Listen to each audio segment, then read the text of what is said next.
जल के कमी को ही जल संकट कह दिया जाता है, लेकिन इतने ही शब्दों से जल संकट जैसा व्यापक शब्द पूर्ण परिभाषित नहीं हो पाता है।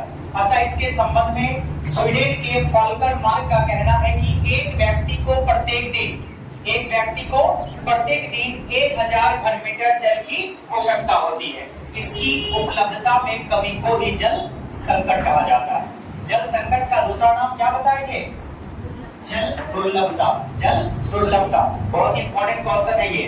और बताओ तो जल के स्रोत को कितने भागों में बांटा गया है? 4 भागों में। पहला भूपृष्ठीय जल, दूसरा भूमिगत जल, तीसरा महासागरीय जल और चौथा वायुमंडलीय जल। तो बताओ तो भूपृष्ठीय जल किसे कहते हैं? जल का ऐसा भाग जो धरातल के ऊपर स्थित होती है उसे कहते हैं भूपृष्ठीय जल। दूसरा क्या था? भूमिगत जल। भूमिगत जल क्या है?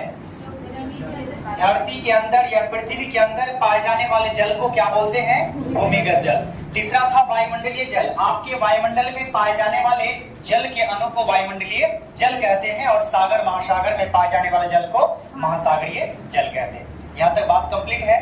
चल इसके बाद नया क्वेश्चन लिखिए, जल चक्र क्या है? बहुत ही बेहतरीन क्वेश्चन है ये। जल चक्र क्या है?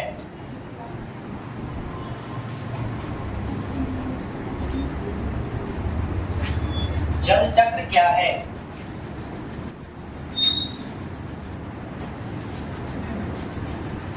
जल चक्र क्या है? लिखें, जल चक्र क्या है?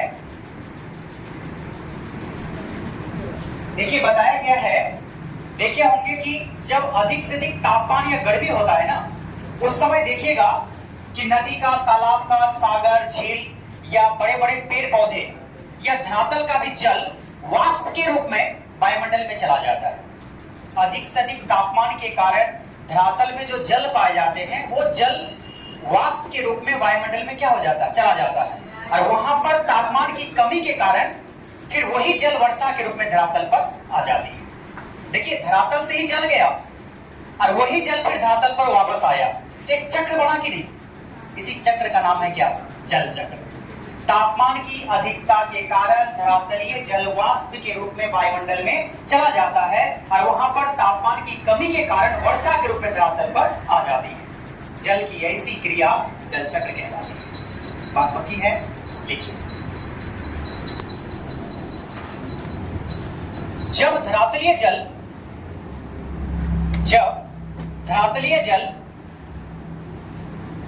तापमान की अधिकता के कारण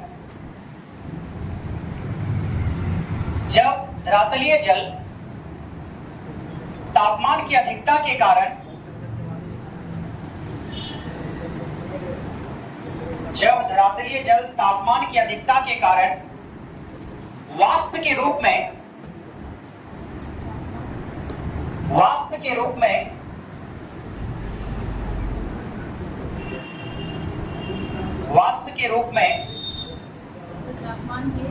तापमान की अधिकता के कारण वाष्प के रूप में वायुमंडल में चला जाता है।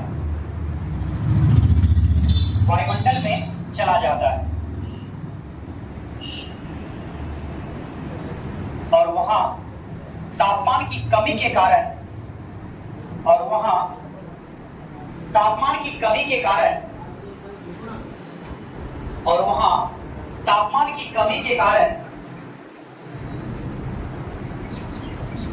जल वर्षा के रूप में तापमान की